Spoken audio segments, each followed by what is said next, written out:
Evening and welcome to Ghana Show.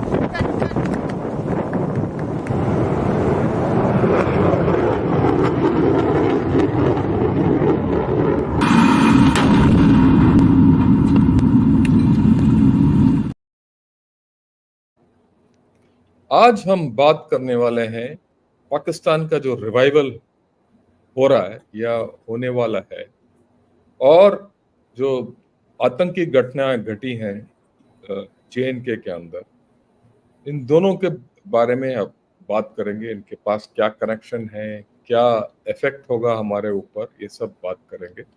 और to talk about all this with me is General Hasnain. Sir, good evening and welcome to Ghana Shot once again. Uh, how do you read the whole situation? Thank you very much. Thank you, sir. Thanks a lot and welcome to Ghana Shot once again. And a lot of things have happened in the past, 10, 15 days, including the terrorist incident. And first I thought, let's handle that because, and you connect it up with the ones which we spoke of earlier. After all, this is not the first incident. This is almost the fourth or fifth incident where we have lost a person, now Air Force person, armed forces person. Earlier we lost officers, if you remember. We discussed about it in detail. And now this has happened, and this is on the verge of elections, and then Pakistan, there's some revival. I think we need to have step back and have a larger look at the whole story, because there's a local reaction involved, there's a macro reaction involved as to what we need to do. So all yours, sir, please take on. Thank you very much. जय Hind to everyone. शुरुआत करते हैं कश्मीर से। जो incident हुआ था recently air force के छोटे कॉन्वॉय के ऊपर, and we link it up to the larger issues in the region which are sort of moving forward. Pakistan के अंदर, अफगानिस्तान में, ईरान के साथ, ये सब चीजें जो है वो कनेक्टेड है। But let's start with this incident. See, this is not a surprise because something was expected कि इलेक्शंस के वक्त कुछ ना कुछ तो होगा। क्या ये इंसिडेंट इलेक्शंस के साथ रिलेटेड है? My reading at the moment is no, it is not. Because अगर कुछ इलेक्शंस के अंदर असर डालना चाहते हैं तो इस तरह के एक छोटा आइसोलेटेड इंसिडेंट, इससे कोई फर्क नहीं पड़ेगा। इतना होगा सिर्फ कि हाँ, उनकी प्रेजेंस जो है उनको हमें मंजूर करना पड़ेगा कि हाँ, पाकिस्तान स्पॉन्सर्ड कोई ना कोई टेररिस्ट यहाँ पर अभी भी घूम रहे हैं। पाकिस्तान के पास वो काबिलियत है कि वो थोड़ा सा इसको कैलिब्रेट कर सकते हैं। मैं समझता हूँ कि इस वक्त कैलिब्रेट करने की भी काबिलियत जो है पाकिस्तान की, वो खो चुकी है। तो I am looking at this as more of an isolated incident. अब हम जैसे आगे बढ़ रहे हैं टुवर्ड्स द इलेक्शंस, इनफैक्ट मेरी नजर जो है ज्यादा इलेक्शंस के ऊपर है, not so much on the violence in Kashmir eight the moment, because I am finding that अगर अभी तक कुछ करना चाहते थे, दखल अंदाजी करना चाहते थे पाकिस्तान की तरफ से, ISI की तरफ से कुछ होता, तो you would have seen the symptoms of this appearing a little more visibly. वो नहीं लग रहा है मुझे। And I'm also now looking at it that the government of India's ability to handle things, neutralize the networks, इसके लिए networks की बहुत जरूरत होती है। मैंने बहुत इलेक्शन देखे हैं कश्मीर में, और मैं बता सकता हूं कि कश्मीर के इलेक्शंस के अंदर run up to the elections में कुछ ना कुछ वाकये होते हैं इस तरह से। बट इस दफे क्योंकि वो वाकये नहीं हो रहे हैं, it seems that the control of the government, the security forces, the Indian Army, the Russian Rifles, इन सब की कंट्रोल जो है काफी अच्छी तरह से अभी बनी हुई है। मगर ये जो मैं कह रहा हूं, ये ओवरनाइट बदल सकता है। Even as we are talking now, there could be something in the offing. I am not saying some very big act. बड़ा एक्ट करने के लिए काफी आपको तैयारी करनी पड़ेगी। इनके लिए इनको ISI को तैयारी करनी पड़ेगी, नेटवर्क्स को एक्टिवेट करने पड़ेगा। A combination of smaller acts may be easier, कि कुछ जम्मू में करें, कुछ जम्मू के जो इंटरनेशनल बॉर्डर के इलाके हैं उनमें करें, कुछ श्रीनगर के अंदर या आसपास अनंतनाग के अंदर कोशिश करें इस तरह की। मगर ये अभी तक नहीं महसूस कर रहा है। So I am waiting with bated breath. I think elections बड़े इस दफे peaceful होने वाले हैं. Will not be a major challenge as such. The elections themselves are very very interesting. जिस तरह से मैं देख रहा हूँ, जिस तरह से candidates खड़े हुए हैं वहाँ पर, वो maybe we can some other time have a full discussion on it. But something is quite different. After the delimitation, जिस तरह से कॉन्स्टिट्यूंसीज बनी है, उसके अंदर कैंडिडेट्स भी और जिस तरह से पार्टीज सामने आई हैं, that also is quite different to what we have seen in the past. So let's keep observing this. This is interesting, no doubt. What I'm trying to still say is that Pakistan is at the moment still down and out to a great extent. Economically, right, politically, but something is happening in with Pakistan. There's a lot of interest being generated internationally in Pakistan. Pakistan की जो strategic location है, उसके वजह से कुछ ना कुछ हर वक्त उनकी अहमियत जो है वो बढ़ती जा रही है, बढ़ती रहती है. This is something which we will discuss here.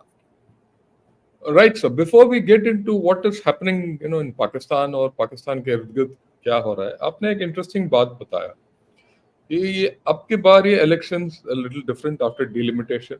There are certain interesting incidents, I wouldn't say incident developments which have taken place. Let me ask you a question. Is that Pakistan ka game plan, is it that they let these elections go and gun for the main state elections when it happened? Because those state elections also have to happen by September. That has not happened. Interesting observation. क्योंकि supreme court की ruling भी है कि सितंबर 30 से पहले assembly elections होने हैं, और असेंबली इलेक्शन में जो अपॉर्चुनिटीज होती हैं वो ज्यादातर कुछ और होती हैं. यहाँ पर 3 सीट आपकी कश्मीर में, 2 सीट हैं यहाँ जम्मू में. These are the 5 constituencies where political activity is not at a very high. और जिस तरह से बाकी भारत में जिस तरह से हो रहा है, because the seats are also limited, तो इसलिए वो जो पॉलिटिकल एनर्जी है वो इतनी हाई नहीं है. But this is the time when the indicators जो है वो दिखेंगे हमको कि किस तरफ ये सब जा रहा है. At the time when the elections और when the assembly elections take place, how these political trends will be seen. Pakistan is obviously observing these also. And you are right to an extent, no doubt, that to them, I think they find it's still too early for them to get in. They may be preparing themselves for the period of August, September, जबकि ये political activity बहुत ज़्यादा बढ़ेगी. मगर what they would definitely be wanting to do in these elections is to prevent a large-scale turnout. Large scale turnout से क्या होता है, कश्मीर में एक मैसेज जाता है, पर एक कंफ्यूजन होता है. एक मैसेज भी जाता है, कंफ्यूजन भी होता है. कंफ्यूजन ये होता है कि mostly the media, national media always brings out this fact that see the enthusiasm, see the manner in which the large scale turnout has taken place, but the Kashmiris themselves like to say, okay, for elections we are doing it for the sake of for development. हम development agenda के ऊपर जा रहे हैं, political agenda पे नहीं जा रहे हैं. This is how they try to neutralize each other. This has always been happening out there. So there will be an effort to try and do down के मत आओ बाहर. But I think the control of the security forces also will ensure, अगर आपका security का अच्छा है, कोई incidents नहीं हुए हैं on the day of the polling etc., people will turn out in droves. You can expect in the areas of the Pir Panjal, Uri ki taraf, in places like that, you will get about 68, 70, 72% voting easily. Right? Sopor, Baramulla, Srinagar, these are the areas which pose a challenge to you. यहाँ पर 7, 8, 10% हुई है in the past. But if you can get 30-35% people to turn out, I think it's a fairly good figure. Anantnag will always be a challenge. तो अब इस दफे अनंतनाग तो is a different constituency because portions of Rajouri have also come into it. Rajouri and that area have also come into it. So the dynamics of Anantnag are very different. You may just find a high turnout by virtue of the fact that a large number of people south of the Pir Panjal have actually turned out for it. Right? But my last point on this is, you see, with overground workers having reduced, the network of the overground workers having reduced, money, the terror money which was coming in from Pakistan quite openly in the past, with that having been neutralized to a great extent, I don't foresee any major effects of campaigning, counter campaigning against elections, etc. So I do expect a fairly good turnout as far as the Kashmir election is concerned. Right, sir. Now, we अगर आप देखेंगे for the past 4-5 months, which incidents have happened, barring one incident at Anantnag, which is across Pir Panjal, the rest of the incidents were at Kalakot, Baflias, and now it's Surankot North. And it's along this road and along the LC.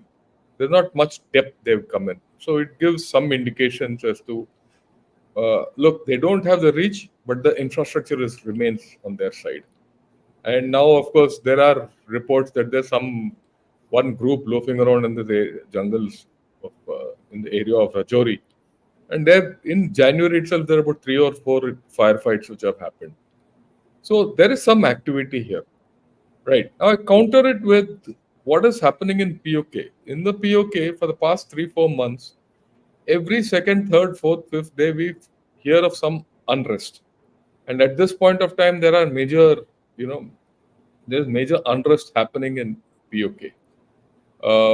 Whether it is to secede from Pakistan, I don't see that happening, or whether it's administrative unrest for administrative reasons, we don't know. But there is a problem there.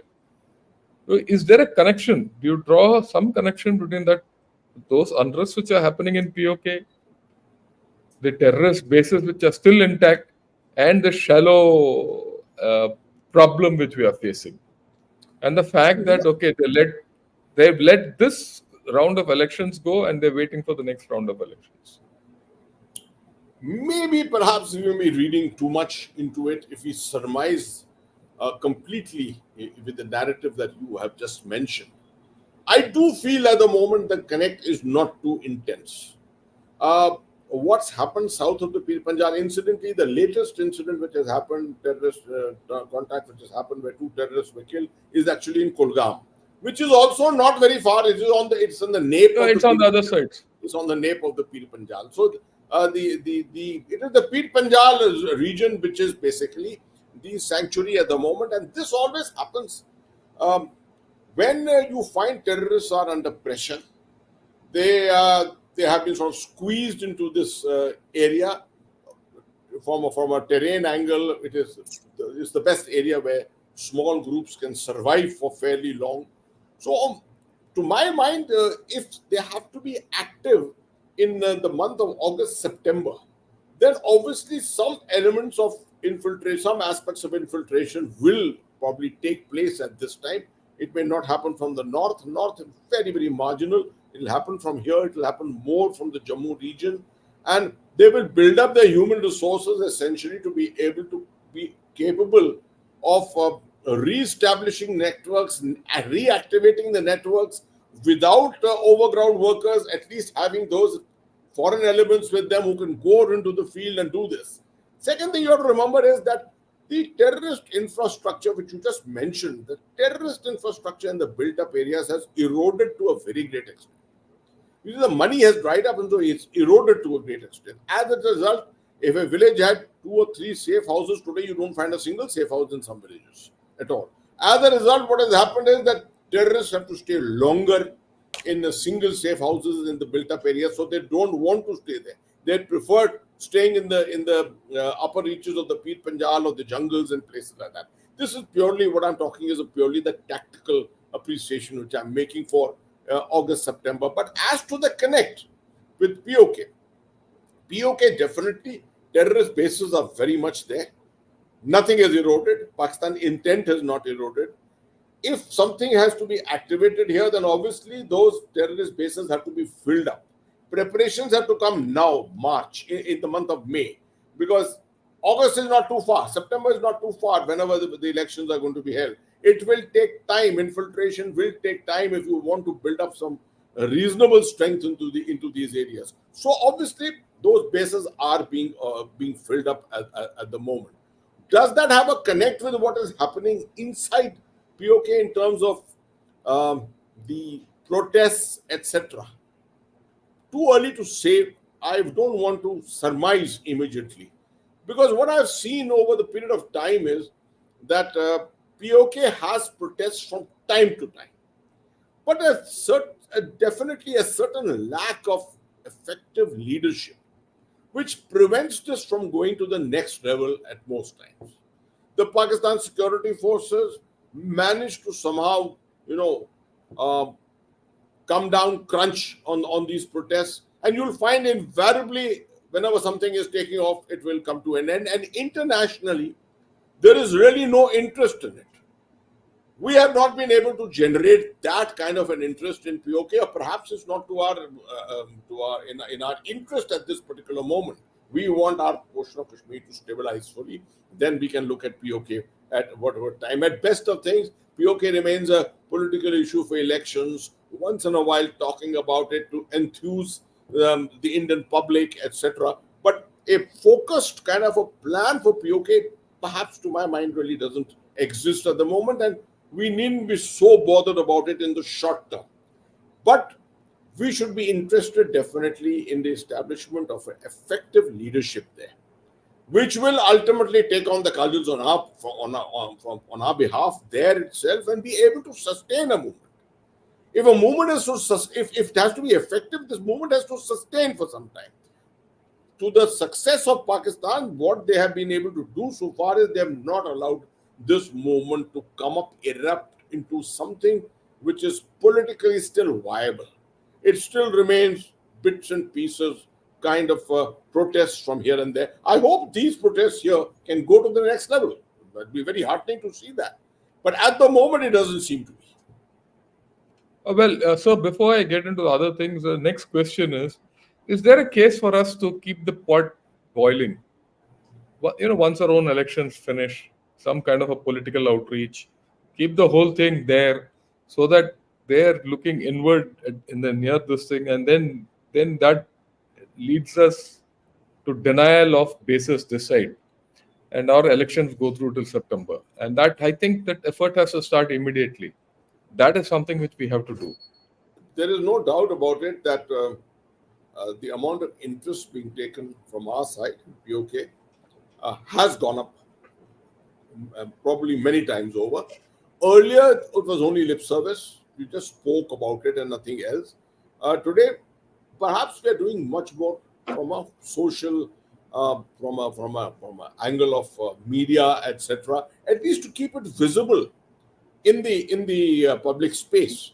Otherwise, we used to speak about it once in a while, forget it for 3-4 months, and come up again. Here, a lot of people, particularly in the political community in India, lots and lots of people on social media are talking about it, questioning it from time to time. It helps generate a kind of an enthusiasm and keep POK in the public view at all times. And that is something that we need to do all the time. And of course, ensure exactly what Pakistan did to Kashmir here. Establish proxies, establish proxies, leadership, whatever else is required in terms of support. Because, as we always say, we are not dealing with aliens. We are dealing with Indian people. We are dealing with our people. So I know Pakistan can't turn out and say that you are actually working against a legitimately elected government under the Pakistan system, established system, etc. That's the argument a lot of Pakistanis have been making against me whenever I have interacted with them internationally in the public space everywhere. They have said, the moment you mention something about Pakistan occupied Kashmir, you are talking against an established. I said the same thing you have done to Jammu and Kashmir. In our case, you've done exactly the same thing to Jammu and Kashmir. And anyway, POK is what we lay claim to. If you lay claim to J&K, we lay our claim to POK, and we think that the people of POK are Indian. In fact, in our parliament, rather than our state assembly, we have seats available which are reserved for those people whenever POK comes back to India. So all these things should be, I think the time has come when we should speak a little more about it effectively. We should not be shy about potential pushbacks on this from the international community or by Pakistan, etc. Right, sir. So we have discussed this part कि JNK में क्या हो रहा है, POK में क्या हो रहा है, and the near future. But let us zoom out a bit and look at the larger picture which is happening. And what is the larger picture? We all know West Asia में problem है, right? Iran has a problem with Israel, and वो चल रहा है. Israel, and it's going into the next level, the Israel war. After all, in Gaza, they're on the verge of going in for an offensive into Rafah. They've gone back into Jabalia in the north, and that place is heating up. Now, in the whole story, there are two, three interesting developments which have happened, which I thought I'll just flash one by one, and then we could talk about it, and then connect it back here. Right. The first thing is that, as we said, sir, Pakistan has is on the verge of getting the next tranche of IMF loan. In fact, they have got a 9-month standby agreement. Now they'll go through that 9-month standby agreement of $1.1 billion and then go to the next level, because it'll only be a series of loans. While that be as it may, they got a loan. In the short term, it revives their economy. It gets them out of the doghouse. Okay. In the long term, it puts them firmly in the Western grip financially. When now their tail is completely with USA. After all, it is USA's decision whether to give them a loan or not in the IMF. This is one story. The second, recently, or 5-6 days back, the US CENTCOM commander visited Pakistan. And this is interesting. Out of the blue, he goes there. He has a discussion with Asim Munir out there in Rawalpindi, and one day. And before that, John Bass, who's a US official, he visits Pakistan. So suddenly there's an enhanced interest on Pakistan by US. So and we know US wants to go against Iran. ये तो हमें पता ही है. One way to control Iran is to go through Pakistan. And of course, USA has a grip on Afghanistan through which it can handle Iran, and then directly also. So this is happening. This is the US move. Then just last week, the Iranian Prime Minister, Ibrahim Raisi, he visited Pakistan. So there's some movement there also. Or rather, then there diplomatic moves taking place there. And then the last thing which I heard was China wants to hold a tripartite meet between Iran, Pakistan, and China to sort out things. So China has got its own axe to grind. And China has got its own axe to grind in the larger. In fact, if I take a step back, China is worried that US is going to be back here. US is going to start pressurizing Iran. And then China's plan with Russia to take Iran into its fold and create a problem out here will come into an issue. A bit of a complicated thing from all sides, right? But if you see, the centerpiece is Pakistan. So I think we need to discuss this aspect of this emerging situation here one by one. You can take it from whichever way you want. Absolutely. And I'm glad you mapped it out so well from the media reports, etc. Because when you look at all those things individually, in isolation, none of them make much sense. But now when you put them together, then from Gaza, from Rafah, right till Kashmir, the entire region, there are lots of dynamics which are in place at any time, and you cannot surmise and make a single deduction anyway, which you can say this is the only way things are. Let's look at them in a broader kind of a sense. What is most important is, which I keep reinforcing, is Pakistan's geostrategic location is something of a masterpiece, virtually in the entire geostrategic kind of canvas which you find of Southwest Asia. A lot of people object to my calling this terminology Southwest Asia. I say, okay, we got South Asia, no doubt, with India. India is the dominant thing there. But Pakistan, Iran, I look at it as Southwest Asia. This area, Pakistan has got a very, very important role here on behalf of the United States. You see, the United States fought its wars right from the 50s, 60s at the time of CENTO, movement into Central Asia, the old Soviet Union, the spy planes flying over the Soviet Union, everything was from here, from Pakistan, it was happening, right? Later on, the Soviet invasion of Afghanistan, who countered it? It was the help of Pakistan, United States, and Saudi Arabia, right? Then when the Al-Qaeda came into it, when the Taliban came into it in 2001, when the Americans went in, could they have done it without Pakistan? I say no. They couldn't have fought this war with airheads from Tajikistan, Uzbekistan, or Turkmenistan. It was impossible. They had to fight this from here through Karachi, through the harbor. So this became the lifeline. Now, a lot of people thought in 2021 the Americans are going to withdraw, and Pakistan's geostrategic importance, the geopolitical dynamics with the United States, everything's going to dilute. At that time itself said it can't happen. Pakistan is far too important to the United States. 6-month hiatus, right? In that, the Ukraine war broke out, whatever happened, and the Americans came back. They came back first with that very famous $450 million deal on the refurbishment of the F-16 fleet, if you remember. You also will recall the whole aspect of the sale of Pakistani ammunition, almost 450, 500, $600 million worth of ammunition, different figures about it, to Ukraine at that particular time.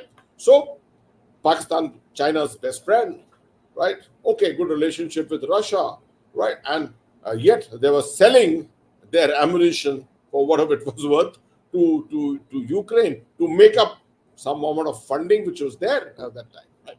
So their importance is always going to stay there, and whatever we may keep doing from the Indian side, we have to accept this fact that the United States is not going to do all that we expected them to do at one time, declare it a rogue state, etc., cut it off from all funding and things. And no, it can't ever happen. So this remains alive. Now, what is the sudden importance in this Iran equation? You see, I think one of the very important aspects we have to remember is that with Afghanistan, as it is, the Americans, I'm sure, are still hand in glove with the Taliban to a great extent. They don't want Afghanistan up in flames. They want Afghanistan stable, and without Pakistani help, Afghanistan cannot be stable. So there is still pumping in of money, etc., and all this is happening through this infrastructure that they've got in Pakistan, which is assisting Afghanistan.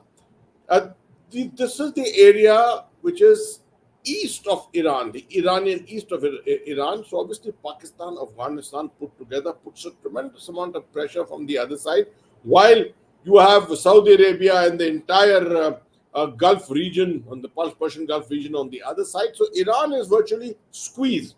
But Iran is a large state. It's a rich state. It's got energy capability with it, energy resources with it. It has armed itself very well right from the late 80s. After the end of the Iran-Iraq war from 1991, I have been following the manner in which this was one of the countries which acquired all the missilery and rocketry of the world. North Korea, Russia, China, everything was coming in here. Built up a huge arsenal. Some of them may be very dated, outdated, whatever you want to call it. But many of them are modern munitions which are available there, right? So Iran is not some pushover. You can't just sort of cast it aside. Its presence is making a huge difference in the Middle East. All this which is happening in terms of the Abrahamic Accords and things like that, they were all primarily because the specter of Iranian threat was always there. The Americans wanted to make sure that they have good relations with the Gulf states, with much of the other Arab states. Whether the Abraham Accords today continue to remain as important as they were at that time, one can always keep debating it. But The Iranian presence is one of the most important aspects in the entire Middle East conflicts which are happening here. Neutralization of Iran is important for the Americans, and they they have to they have to take Pakistan on board for this, but they also know that Pakistan is a great friend of China. They know that Pakistan, Russia, China relationship is the triangle is a fairly strong triangle, but they are also aware that Pakistan is down and out economically. So this is how they are always keeping something dangling. The carrot is always dangling there. And this is what comes in the form of these special drawing rights, $1.1 billion loan, which incidentally can't really make a dent on their economy. They are in a fairly bad state. They can most of this money will actually go for debt servicing itself. Otherwise, many of the debts are just going to keep building up all Piling the up. time, piling up all the time. So what we are going to see is a lot of American interest, a lot of American visits into Pakistan from time to time. This visit, which has taken place of John Bass, the former U.S. ambassador to Afghanistan, has obviously taken place on a specific issue, more related to this potential, this return of Afghan refugees, 1.5 million, 2 million refugees which have been there, which Pakistan has asked them to leave, and it's going to create a major problem for Afghanistan. Ideally, the Americans should be thinking, oh, great, let's put that all the pressure of the world come on the Taliban, right? It will help dilute the effectiveness of the Taliban. But no, the Americans have to, as the world policemen, have to look at this. They have to उनको देखना भी पड़ेगा ये कि Afghanistan meltdown ना हो जाए. अफगानिस्तान की पॉपुलेशन 40 मिलियन है, 40 से 44 मिलियन के बीच में है. वो मेल्टडाउन नहीं हो सकता. अगर वो मेल्टडाउन हो गया, ये पूरा रीजन इसके अंदर बहुत तहलका मच सकता है. After all, what do you require? You require people as cannon fodder. Suicide terrorists of Afghanistan तो बहुत माहिर है इस चीज के अंदर. So you can't afford to allow that. These visits which are taking place of the United States from time to time, someone like General Kurila and people like that, is primarily to keep a control over Pakistan, keep the relationship strong and going, keep a watch over Afghanistan through Pakistan, right? The linkages and all these things must happen. It must not happen that relationship between Pakistan and Afghanistan suddenly blows up. All of a sudden, it will be completely to the detriment of American interests if that happens. They want this area reasonably stable. और इस दिशा से Iran के ऊपर pressure डालें, क्योंकि ये तो Iran Afghanistan आप देख रहे हैं कि विजिट्स उनकी भी हो रही हैं. अभी प्रेसिडेंट रईसी आए थे वहां पाकिस्तान, तो पाकिस्तान और ईरान की रिलेशनशिप, हालांकि इन्होंने एक दो दफे अपने मिसाइल फायर किए हैं, वो भी जरा क्वेश्चनेबल तरीके से किए हैं, मगर अहमियत जो है, the importance of the Pakistan Iran relationship is there, very much there. We have to understand that. तो ये सब लिंकेजेस जो है, हर चीज के अंदर पाकिस्तान का एक लिंकेज है. अगर आप पाकिस्तान में देख लें, अगर आप ईरान में देख लें, कश्मीर में देख लें, तो उसकी वजह से the importance of Pakistan is only enhancing and not eroding. Not withdrawing. So the second part of this enhancement of this is this China, Iran, Pakistan triangle, which is now going to start.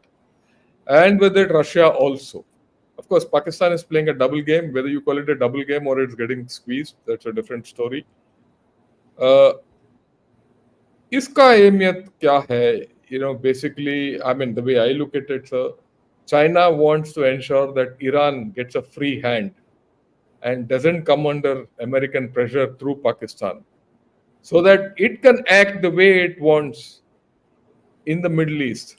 Only then that you'll see that Iran gets a free hand to act. Because at this point of time, agar aap dekhenge, Israel is doing whatever it wants in Rafah or Jabalia. There's virtually no this thing. It doesn't seem as if the Houthis are very active now, for whatever reason. After all, Houthis also have limited this thing. Hezbollah has also been quiet, right? And Iran, after that exchange between Israel and Iran, has also quietened down. And so, is this a case where China wants to use Pakistan to relieve pressure on Iran? Because I'll come to the next part a little after that, after we analyze this issue. your question is very well framed. आपने बहुत assumptions भी आपके बिल्कुल सही हैं, जो मेरी तरफ से the way I look at it. China-Pakistan relationship, traditionally a very strong relationship, has gone beyond now. पहले इस relationship को ज़्यादातर हम देखते थे from the Indian angle, right? Now we are looking at it from a much larger angle. एक तो पिछले 10-12 साल से हम देख रहे हैं इसको more from the China-Pakistan economic corridor angle कि ये इंफ्रास्ट्रक्चर के ऊपर, सेंट्रल एशिया के ऊपर, इन तरह की चीजों के ऊपर हम देख रहे थे. We were not looking at it from the Iran angle. Now the Iran angle has emerged, and with the Americans making all this efforts to keep Pakistan propped up, supporting it, etc. The Chinese realize कि पाकिस्तान जो है उसकी काबिलियत to resist the American overtures is also going to be limited. Is going to be limited. They have to play this. Otherwise, it's a big loss to the Chinese. भाई अगर Pakistan China की तरफ नहीं है, चाइना के साथ नहीं है, तो आप ये जो पूरी चाइनीज प्रेजेंस है नॉर्थ वेस्ट अरेबियन सी में, इंडियन ओशन में, दिस इज फॉर नथिंग. इसका कोई इफेक्ट ही नहीं है. जिबूती में एक बेस है इनका और इसके अलावा कुछ चाबहार है. Otherwise Chabahar is the main thing for them. So I think it's a very important aspect. And second thing, देखिए ये चाइना का जो ये प्रीमैच्योर एफर्ट था ना कि सऊदी अरेबिया और ईरान के बीच में कुछ ना कुछ हम दखल अंदाजी करके अप्रोच में ले आए, वो सब फेल हो गया. That has completely failed. And we have spoken about it before कि इस्लाम की अंडरस्टैंडिंग नहीं है, पॉलिटिकल इस्लाम की नहीं है और स्ट्रेटेजिक इस्लाम की तो बिल्कुल ही नहीं है. ठीक है, तो they are now looking at other options and they find Iran जो है वो चाइना का सबसे important asset in the Middle East. Otherwise the Chinese have no presence here in the Middle East. इनका कुछ है ही नहीं और कुछ. So Iran is a very, very important aspect, and they can't allow Iran to be completely subjugated under American pressure, Israeli pressure, etc. I do feel in the near future, as something happens in Rafah, as you very correctly observed, Hezbollah bhi chup hai at the moment. The Houthis are also quiet at the moment. Something is in the offing. Jo the Chinese may want actually something to happen because they feel that otherwise the American presence, the American dominance, free hand given to Israel is only leading to an erosion of Chinese influence in this area. And Iran being the best bet, the only bet at the moment for China, I think more and more of this Russia, China, Iran, Pakistan, this is the equation which is coming up, the linkages which are coming up, which are in keeping with what we have always spoken about, the North-South. You see, the North-South part of the New World Order, where we look at the US, Israel, Saudi Arabia, UAE, India, Australia, Japan, etc. in the southern belt. And the north, we look at starting from North Korea, China, Russia, Pakistan, Iran, Turkey. That's the way we are looking at the world, the emerging world order at the moment. So in that it fits in fairly well, actually, if you see. Yeah, I think I'll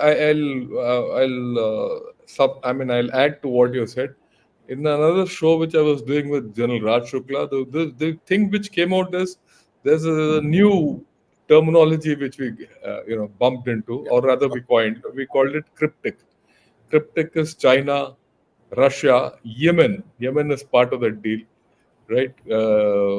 Pakistan, Turkey, Iran, right? So, and of course Korea. K is Korea in the end. So this is the new axis, and we called it the Mahagathbandhan. For whatever it is. Yeah. So this is in the offing, and in that light, so I see Pakistan will play a double game, and I see the revival of Pakistan. Forget about the economy. The economy is one part of the story.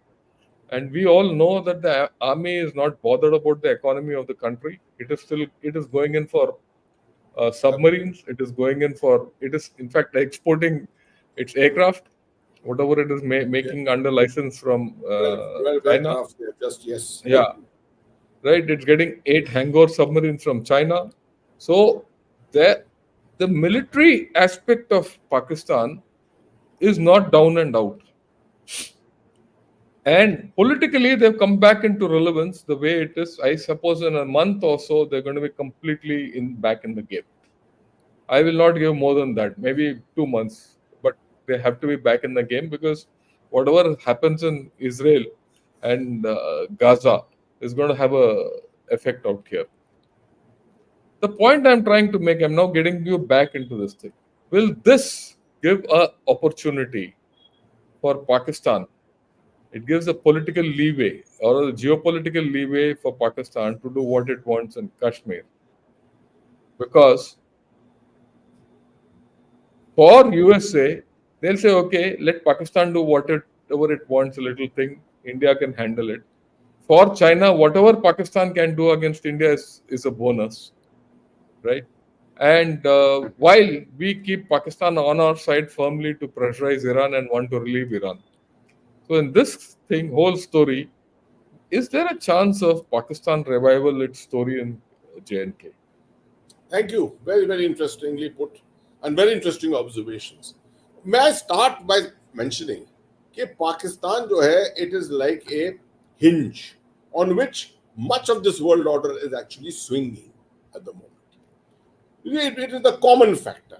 दोनों जो not alliances, दोनों linkages जो हैं, equations जो हैं, वो they are meeting in the region of Pakistan, which is why this इनका जो strategic importance है उसकी वजह से और भी ज्यादा इनकी अहमियत बढ़ती जाती है. I am also convinced कि आप एक तरफ से 1.1 बिलियन 1.2 बिलियन डॉलर्स की ये बातें हम लोग करते रहते हैं, इसका क्या फर्क पड़ता है 1.1 बिलियन. आजकल के जमाने में इंडिया यहाँ पर $5 बिलियन के तो हमने S-400 खरीदा. We bought it for $5 billion, 39,000 crores at that particular time, right? और यहाँ पर ये $1 billion के साथ survive करती है every time. Obviously, there is a deeper nexus in this entire thing. The manner in which Pakistan is propped up has deeper linkages which are, to my mind, very largely unexplained. I know it's not a very good thing for an analyst or a commentator to say कि ये भाई इसका कोई explanation नहीं है. But actually, no one has an answer to this. How does this nation survive? Does it survive only on drug networks? Does it survive only on the networks of the feudal lords? किस चीज के ऊपर 22 families किस चीज के ऊपर ये survive करते हैं? और इनकी आर्मी और आर्म फोर्सेस जो है, they seem to be having no major problem. बीच में एक खबर आई थी कि इनकी पेंशन्स और पे के ऊपर कुछ बाधा पड़ी थी, but that was also sort of wished away thereafter. So there is an unexplained aspect in Pakistan. Its military capability, its nuisance capability as far as India is concerned, to my mind, has not eroded at all. Having said that, we need to be careful. You're absolutely right. And I link it to what we have been discussing earlier, the second rising cycle of global terror, which is only going to increase from what's happening in Rafah, Gaza area. This is only going to create more sentiments in the Islamic world.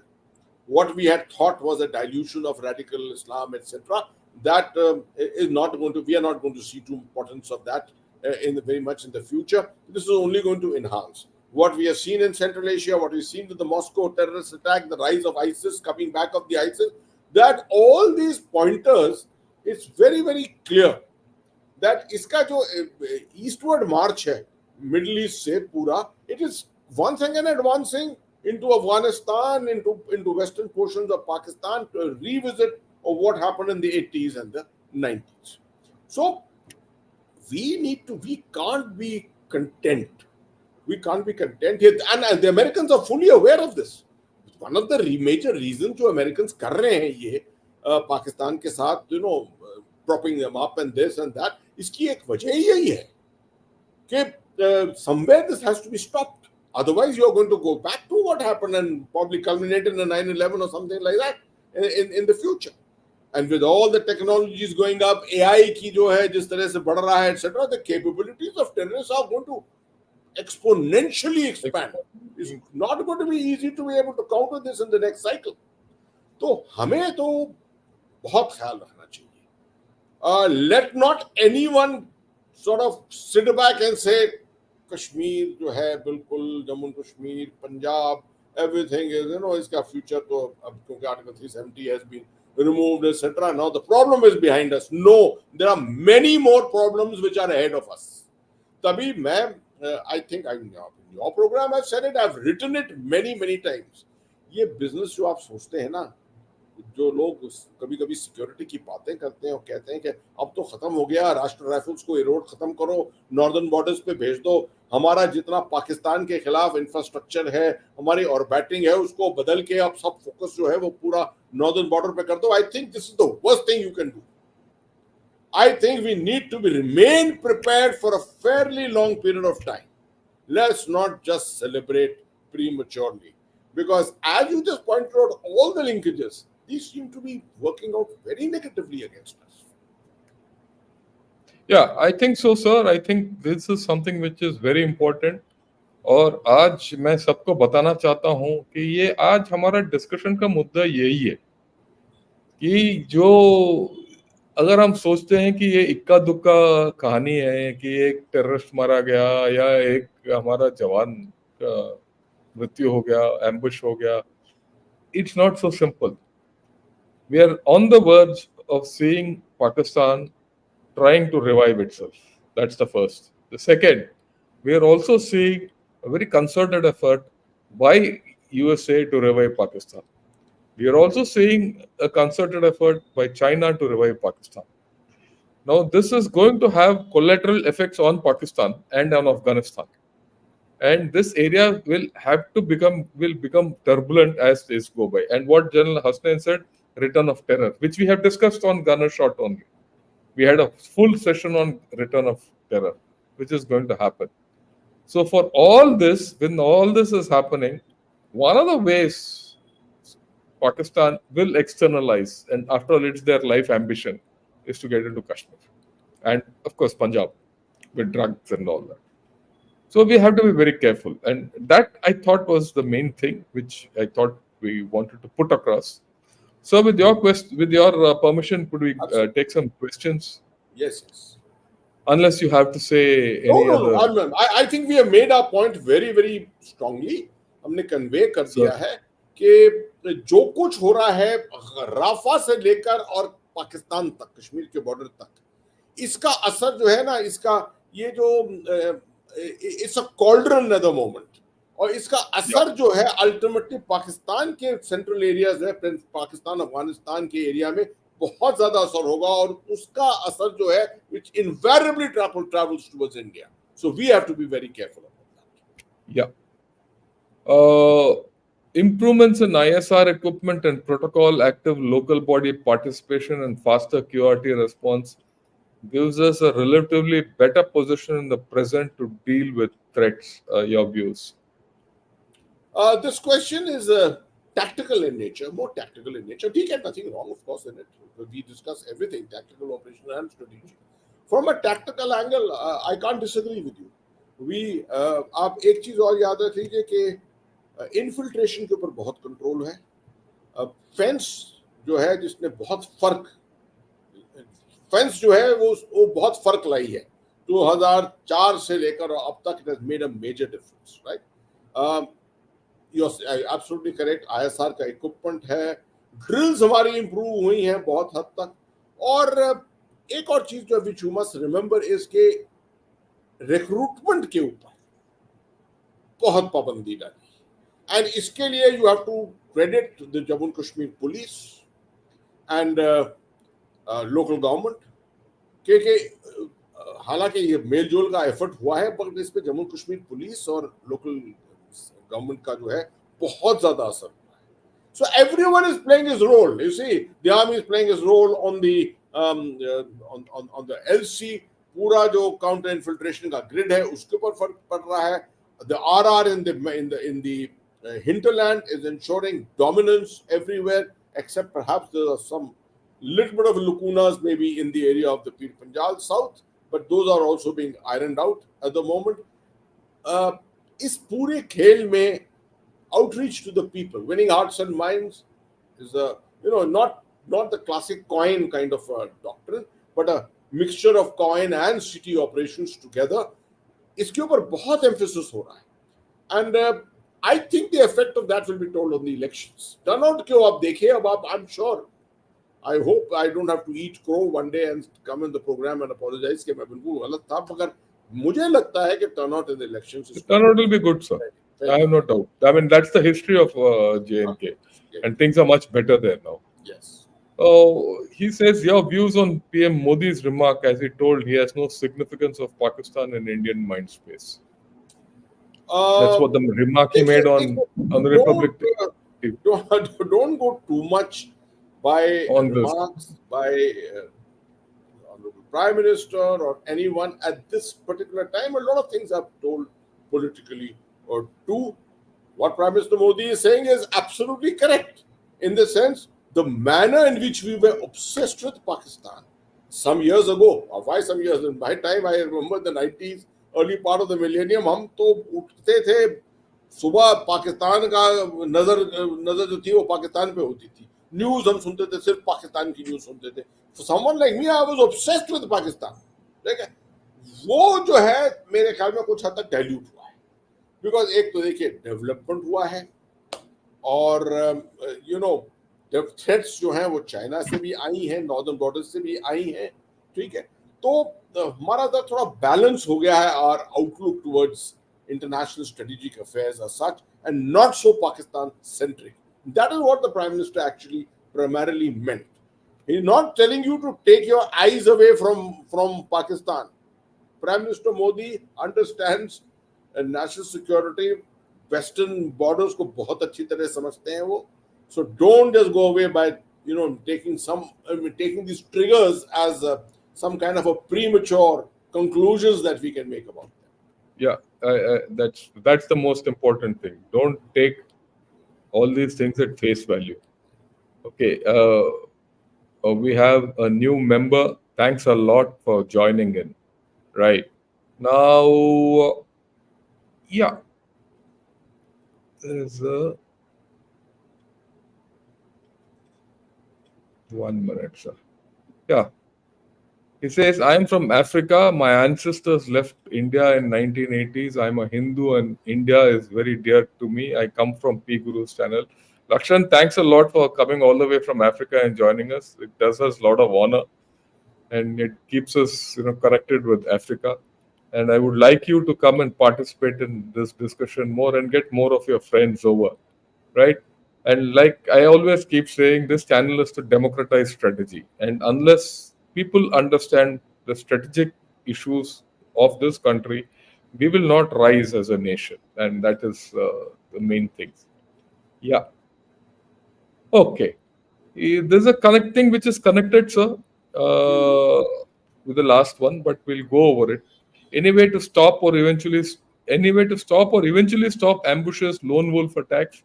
How many more families will suffer for nothing every year? General Atta says it's under acceptable threshold, but why our blood always? Yeah, it's a bit emotional. But even before General Atta, you have to understand, we are in a war, okay? And the war is in a low ebb. It doesn't mean no casualties. Sir, you're all yours now. इसमें कोई black and white नहीं होता है कि हम जीत गए, आज हमने हमला किया और हम जीत गए लड़ाई. भाई उनके पास भी काबिलियत है. Someone has got some capability to hit back against you. You have to neutralize it from time to time, and you do suffer once in a while. हर हमले के लिए you cannot do a nuclear attack.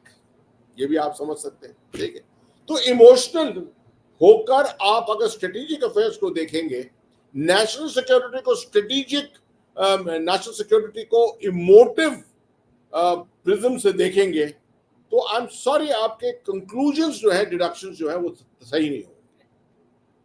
हम यहाँ बैठे हैं, इनको मतलब हमारा जो तजुर्बा है वो इसी के लिए है, हाउ टू मेक श्योर कि हम वो साधन अपनाएं, वो तौर तरीके देखें, उनकी एडवाइस करें और उसके जरिए से देश को एक डोमिनेंट पोजीशन में लाएं. डोमिनेंट पोजीशन का मतलब ये नहीं है कि हम हर देश के ऊपर हावी हैं और वो दूसरे देश जो हैं जो हमारे खिलाफ कार्रवाई करते हैं उनकी कोई काबिलियत नहीं रहेगी। वो तो तब होगा अगर हम न्यूक्लियर लड़ाई लड़ें और खत्म कर दें उन देशों को। देखिए, तो इसको जरा मैच्योरली समझिए। I have had to answer this question in many places. मैं नहीं कहता हूं कि acceptable threshold, this is a wrong terminology. Acceptable threshold नहीं है। There's no threshold which is acceptable in this. to acceptable at all. Yeah. ठीक है, Yeah. काबिलियत जो है, you have to make sure that you dilute the capability of your attacker, of your adversary, और उसको आप अपॉर्चुनिटी ना दें।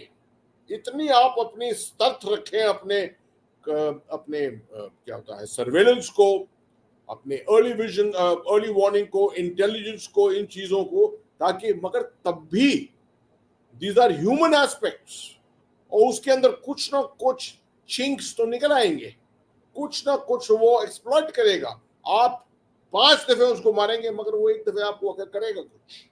तो ये आर पार की जो ये प्रॉक्सी लड़ाई होती है, हाइब्रिड वॉर जो लड़ाई होती है, उसकी खासियत होती है ये।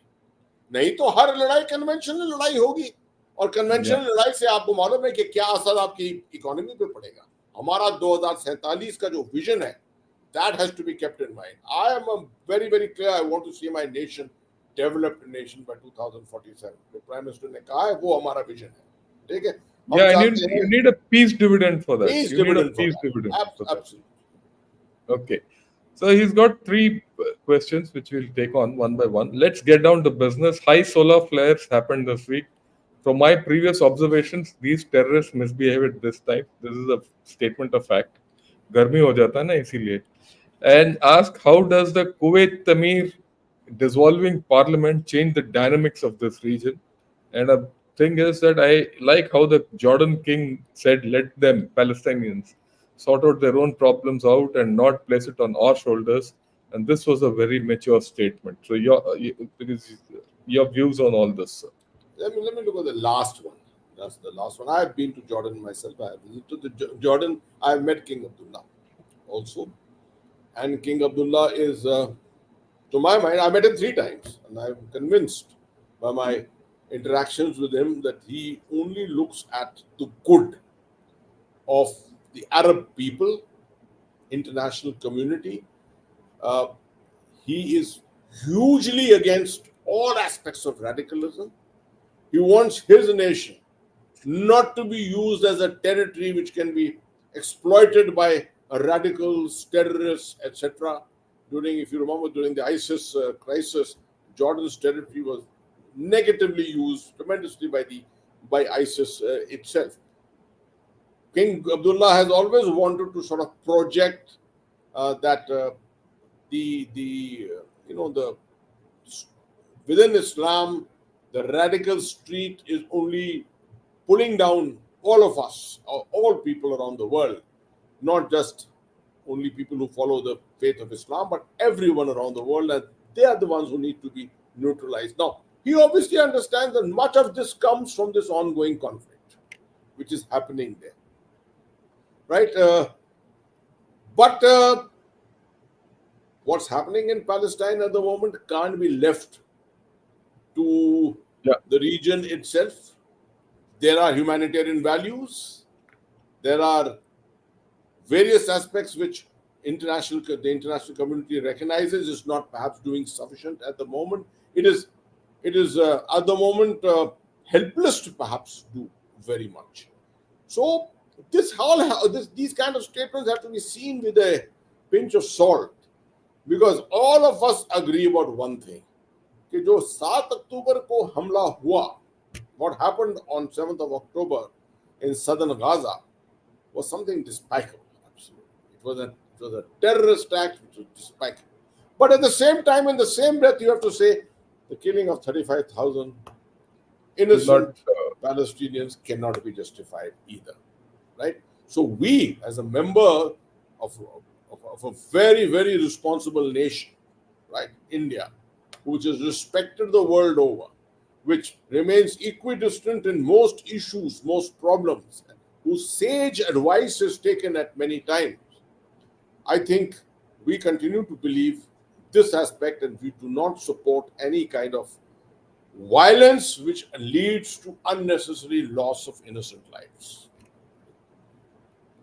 Yeah, I think so, sir. I think that was well answered. Ask General Atta, sir, if there is a surge of flare-up in terrorism coming from Punjab against Bharat in J&K, be it Pakistan, in from Jammu or Pakistan. Kashmir, yeah, from Pakistan, sir. What will be Bharat's red line this time after two past surgical strikes? Range of options if it happens. First of all, hypothetical question that it can, I don't think it can happen immediately.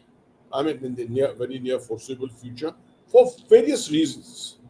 I think the last two times that we responded, we clearly laid out the deadlines, and uh, Pakistan also realized that it is playing with fire. Doing what they did, bringing in those one or two F-16 aircraft at that time was symbolic. Actually, it was to convey a message that they were, the Pakistan Air Force was muscular and they could do something like this against us, etc., etc. It was all symbolic. They are also aware of the fact that options for them are very, very limited. You think they can fire a missile on Mumbai or Jaipur? My God, I think General Padmanabhan once said, way back in 2001, if you remember, quite a highly publicized speech that Pakistan should remember that we too have the capability to wipe out Pakistan if required. There was a very strong statement given at that particular time. So I think Pakistan has the message. It keeps playing with these games. It wants to keep alive these things, these options. It wants to keep it alive, hoping that sometime in the future it will be able to bring a surge in its own economic capabilities and war-fighting capabilities, sustained war-fighting capabilities, etc. Till then, it wants to fight what is called a low cost, virtually no cost proxy war against us. It has made mistakes, the mistakes on their part in crossing the red lines many times. And we have responded adequately the last time. We have a range of options to do it next time if required. Yeah, I'm not we going to don't spell have that out. to. I don't have to spell that Yeah, out. we I don't don't. have to We spell. have a range of options that we have Yeah. start on ground forces, even the maritime forces, including the air forces. And I think it's best that we keep it to ourselves and perhaps never display this. So this is a political question, but I would like you to answer it in a different framework. In the sense that he says, despite all positive signs, are the people of J&K thinking beyond NC and PDF? What is the alternative? You did say that something else is happening in J&K, which in the beginning of the program. So I would like you to address it from Yeah, that point of view. yeah, interesting. This is an interesting question. I'm never political in my approach, as everyone, all our viewers also know it. My observation is a little different in the sense that the kind of candidates who have been put up, for example, Omar Abdullah has moved to Baramulla. Omar Abdullah's core constituency was in Srinagar all this time, right? You find Aga Ruhollah Mehdi, a Shia, who is now fighting from Srinagar. And Srinagar is a very large Shia community there. And you have Mehbooba Mufti from the PDP fighting it out. I mean, these are among the prominent personalities. You have Wahid Para from PDP fighting from Srinagar. These are all very keen contests which are going to take place, and Mehbooba Mufti, of course, in Anantnag. The fact that I pointed out to you that Anantnag constituency extends beyond the Pir Panjals, we have a large non-Muslim content also inside it. So these are very interesting things which are there. But to come to your question, uh, you see, politics, and that's why my comments are going to be generic comments. Politics, at the end of the day, in a democracy, are all about cadres. He who has the cadres, who has the foot soldiers, is the one who always dominates. Right? If you have not cared to create a cadre-based party, and you have kept it only, my experience was I saw many times the politicians in Kashmir used to come and conduct a political meeting in the PWD bungalow, call a few local leaders here and probably report to their party saying that they've had a political meeting. While really serious political elements came and conducted proper rallies, which we rarely saw in Jammu and Kashmir in the past because of the terrorist threats. But as the situation started improving, we saw some rallies taking place. At this time, also, not too many rallies are taking place in Jammu and Kashmir. So, the National Conference is a cadre-based party. The PDP, to my mind, is not so much. It has made an effort. It's a much younger party. National Conference goes back 100 years almost, right? So they've got that grip because of that. And whoever wants to make an entry here, like the BJP made an entry. BJP will have to obviously also look for, and its strength of the BJP is, as we are aware, is cadres. Orders. So it will have to be that they've got it in Jammu, they've got it in other areas. They'll have to build that up, and it's not in politics. You can't build these things overnight. And that too, when there has been a raging terror campaign, a proxy war, which has been going on for the better part of the last 35 years. So you don't expect a prominent mainstream party of India like the BJP to be able to make an entry into an area which is from a call that political form up or something like that is not completely in their favor. They have to work very hard on it and do it, and they've been doing it. Let me tell you, there are lots and lots of cadres and lots and lots of leaders in Jammu Kashmir, and I remember some BJP leaders who have even lost their lives.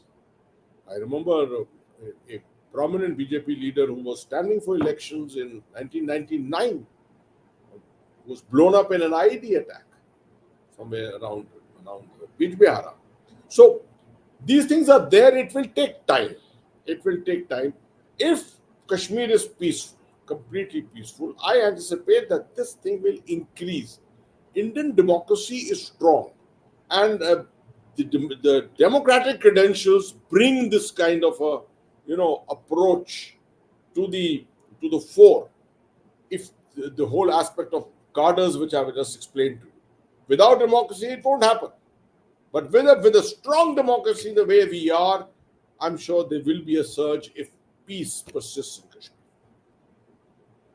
Kashmir. Thank you, sir. I'll not take any more questions for the day. I thought we covered the huge canvas, right from Rafah to Kashmir, Srinagar, and we examined a lot of issues. And the net is that we can't sit on our haunches, right? And in fact, it's time for us to be more, alert. कि पाकिस्तान के अंदर क्या हो रहा है. I thought we had some very interesting questions, and I thought you explained the whole thing very beautifully. So your last words, and then we'll call it evening, sir. Well, my last word only is this, that we have to maintain a balance. In our security thinking, we can't be biased on either side. I think equally to the maritime domain, we have been in this business of only focusing on a single adversary for far too long. Now today we have got a situation, we have got threats all over our land borders, we have threats to our maritime zone, and therefore the more and more we look at this comprehensively, the better it is. It shouldn't happen that we should not imagine that the situation on the western borders is completely now peaceful, stable. It can all go up in a matter of minutes. On the line of control, this is a lesson I always told my officers, things can go from sub-tactical to strategic in 5 minutes, right? So don't ever sort of discount the possibilities of things happening. Always remember there's an unexpected which can happen, for which you should be able to respond and react with a degree of equanimity. This is the same with the northern borders and equally with the maritime region. I anticipate in times to come, there may and may not clash in the maritime region. We should be able to. It's already started with pirates. We saw it, what's happening. You've seen the Indian Navy very, very proactive in the Red Sea, in the region of the Red Sea, etc. As things build up, one can anticipate that this region of the northwest Indian Ocean Arabian is Sea. going to be very, very active. After all, international trade, all the international trade through the Indian Ocean is coming from that direction. So, obviously, lots of things are going to happen in that area. Thank you, sir.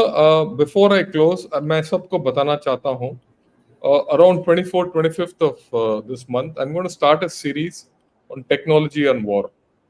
And this has come to me as a request from a lot of army officers who are going to appear for some entrance exams. And they want to know about the link between technology and war. So it's going to be a 4 or 5 episode series where I'm going to talk of rockets, I'm going to talk of AI, and I'm going to talk of space and the overall lessons which we have learned from all the wars which are going on at this point of time. And I do hope all of you do join in. It's going to be interesting because the moment I got this request and I started, looking at the whole affair, I found it very, very, very interesting as to what new technologies have come into play. And all these technologies, incidentally, have come into play in war, during war. That's the interesting part, right? And I am going to put all this across. I I have, do I hope. have, one, I have one last point, if I can make, because I was just Yes, yes, sir, reading the please, sir. comments. The comments, I think we should not leave it, this comment. It's nothing strategic, it's nothing else. The gentleman who has spoken about allegations to say that the Indian Army officer cadre has been hijacked by a certain segment of people from certain academies and this and that. I want to He's a youngster, sir. I want to reassure the public. You are reading this and you may get influenced in the mind. Right? In the Indian Army, we believe in only merit and nothing else. Both of us, General Shankar and myself, are both from the military secretary's branch. Right? I've been the military secretary of the Indian Army. I can assure you, I worked overtime not only to ensure fairness, but the projection of fairness. So, a remark coming up here to say that surely the OTA could have produced one chief of the army staff, etc. Inshallah, it will produce. It will produce when the time comes. Right? It's just that the preponderance of officers are from another academy, the larger number, who has perhaps stayed longer in this system because of having spent more time in training, etc. These are aspects to understand. Don't put down in public comments things which you do not understand. Yeah, he's an aspirant for OTA, so that is why he comes out. He's come out with it. I didn't take it. He's a youngster, he's a good chap. Like he keeps coming on, and you so don't worry. We are quite balanced in all this. In fact, we are more than balanced. At times, I feel our MS branch and our system is more than balanced in all these issues. It needs to be a little imbalance for many things to happen. I must tell you this: a guided projectile is always, you can't, you guide it because of its imbalance. Only its imbalance you guide it. Unguided projectile, you can't guide it because it's overbalanced. Okay, so at times I feel the MS branch of ours is a little overbalanced, but that be as it may, we are quite more than fair to people. So thanks a lot for your thoughts today, and I look forward to more in the future. I'm sure we will get back on this very topic later in some time. Thank you very much. Jai Hind. Thank you, sir. Good evening and Jai Hind.